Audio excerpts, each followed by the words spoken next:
एक बहुत बड़ी नदी थी, उसमें नाव चल रही थी। नाव में दोनों बैठ गए। खेवैया को बता रहे थे उस किनारे चलो, ये किनारे चलो, वो किनारे, ये किनारे, मौज कर रहे थे। शाम का 5 बजे का समय था। एक बूढ़ा जंगल से मूली लेकर के आया और उसने वह मूली किनारे लगा दी और नाव की राह देखते बैठा। बूढ़े के बदन पर कपड़े नहीं थे, खाली लंगोटी लगी थी। तो सेठ अपनी पत्नी से कहने लगे, देखो बूढ़ा आदमी है, बदन पर कपड़े नहीं है, खाली लंगोटी लगी है, कितने बुरे हाल है। तो उस पतिव्रता नारी ने जवाब दिया कि उसकी पत्नी कर्कश हो गई। बात सुनते ही सेठ चौकन्ना रहे। नाव वालों को कहा नाव किनारे लेकर चलो। नाव में से दोनों उतरे। सेठ कहने लगे कि उसकी पत्नी कर्कश है तो उसको ये दिन है, और तुम हमारी पत्नी हो तो मैं सेठ हूं। तो बोले तुम मेरे साथ मत आना, तुम यही रुक जाओ। देखो 2 बातें समझा रहा हूं आपको। बिना अपराध उसने अपनी पत्नी को ठोकर मारा और उसको छोड़ दिया। इसने सच्ची बात कही कि उसकी पत्नी कर्कश होगी। तो मैं बहनों से, बच्चियों से आगे जब आप जीवन अपना बदलने वाला है तो प्रार्थना करता हूं, कोई भी बहन या बच्ची कर्कश शब्दों का प्रयोग मत करना।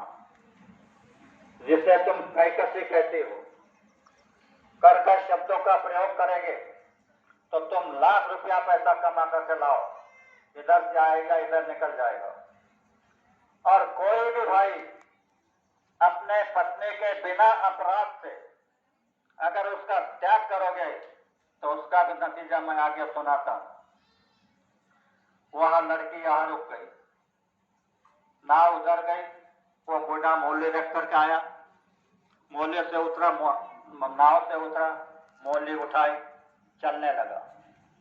लड़के भी उसके पीछे पीछे।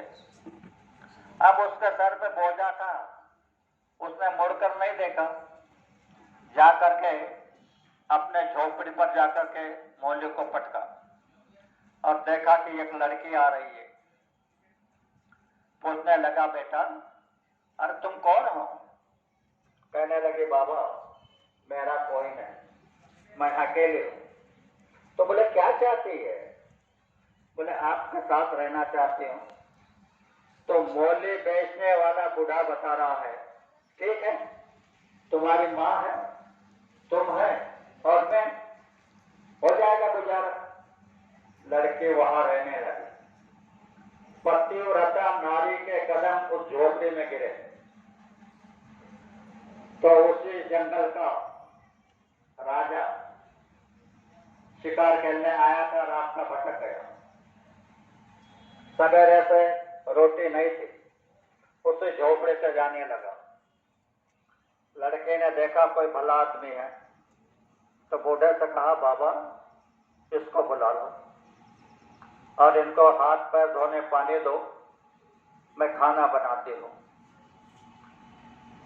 तो बूढ़े ने उसको बुला लिया, हाथ पैर धोने पानी दिया, खाना बनकर तैयार हो गया। खाना परोस दिया। राजा खाना खाकर पानी पी करके तृप्त हो गया। कहने लगा बूढ़े से, क्या काम करते हो बाबा?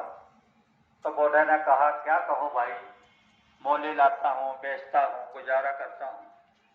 यह नजदीक का जो जंगल है, यहाँ सिपाही लकड़ी नहीं लेने देते, तो बहुत दूर जाना पड़ता। अरे उसको क्या मालूम कि यह राजा है। तो उसने कहा, बाबा ये जो जंगल तुम बता रहे हो ये मेरा, मैं ये जंगल तुमको दे देता हूं। बूढ़ा बहुत खुश हो गया, सोचने लगा कि एक मूली लाता था, अब 2 लाऊंगा, सवेरे 1 और दोपहर में 1, गुजारा हो जाएगा। तो एक मौली पे गुजारा होने लगा, एक मौली का पैसा बचने लगा। तो लड़की ने कुछ पैसे जमा करके बूढ़े को कहा, बाबा एक गधा खरीद लो।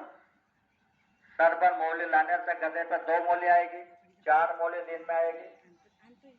गधा खरीद लिया। तो बाकी जो मौली ढोने वाले थे उनको जलन हो गई। उन्होंने उस जंगल को आग लगा दी। रात में जंगल जल करके कोयला हो गया। बूढ़ा सवेरे गया, देखा तो जंगल जल करके कोयला। वापस आया रोता हुआ।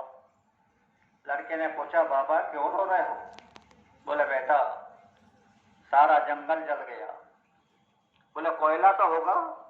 हाँ, बोले कोयला है। तो बोले, गधे पर गोनी रख करके कोयला ले आओ। अब जब कोयला लाया और उसने उड़ला, तो वो जंगल में ऐसी वनस्पति थी, तो आग के प्रभाव से उस कोयले में सोने के गोले तैयार हो गए। लड़के ने कहा, बाबा सारा कोयला धीरे धीरे ले आओ। कोयला लाते गया, लड़के सोना चुनते गई, बहुत कुछ सोना इकट्ठा हो गया। लड़के ने कहा, बाबा आप मार्केट जाते हो तो कल मुझे भी मार्केट ले चलना। बोले, चलो। तो थोड़ा सोना ले लिया, मार्केट में जाकर के उसे तोड़ दिया, और जो पैसा मिला तो एक कारीगर को ढूंढा। उससे कहा कि मुझे 7 साल की माड़ी बनाना है, कितना पैसा लोगे? जल्दी से जल्दी बन जाना चाहिए। जो कहा वो कबूल कर दिया, माड़ी बनाने के लिए दे दिया। कारीगर ने जल्दी से जल्दी माड़ी खड़ी कर दी। बूढ़े को अच्छा सा भोजन खिलाते थे, अच्छे कपड़े पहनाते थे, और दरवाजे में बंगई लगा करके उसे झोंका देते थे। और ये बहादुर, जिसने बिना अपराध अपनी पत्नी को ठोकर मारा, उसकी सारी जायदाद खत्म हो गई। मकान था वो भी बिक गया, और ऐसे दीवाना हो गया। घूमते घूमते वह उसी माड़ी से जाने लगा। लड़के ने देखा कि मेरा पति है, तो बूढ़े को कहा, बाबा इनको बुला लो, हाथ पर धोने पानी दो, मैं खाना बनाती हूँ। उसको बुलाया, हाथ पर धोने पानी दिया। लड़की खाना परोसने लगी, तो वो ऐसे देख रहा है घूर घूर के। लड़के ने कहा कि क्या देख रहे हो? तो वो क्या जवाब देता है, मैंने आपको कहीं तो भी देखा है। पत्नी है ये भी भूल गया। कह रहा है मैंने शाम को कहीं तो भी देखा है। तो लड़के ने कहा, नहीं महाराज, मैं तुम्हारी पत्नी हूं। यह वो बूढ़ा है जो मौली लेकर लाया था, लंगोटी लगी थी। तो आज ये बूढ़ा आप पंखे पे इसको झोंका दे रही हूं। तो जोर जोर से रोने लगा। लड़के ने कहा, रो मत, मैं तुम्हारे साथ चलती हूं। जब गई उसके साथ तो फिर उसके दिन बदल गए। तो कहने का तात्पर्य यह है, अगर घर में पतिव्रता नारी है तो संसार सुखी है। इसलिए मैं बहनों से गांव गांव जाकर के प्रार्थना कर रहा हूं।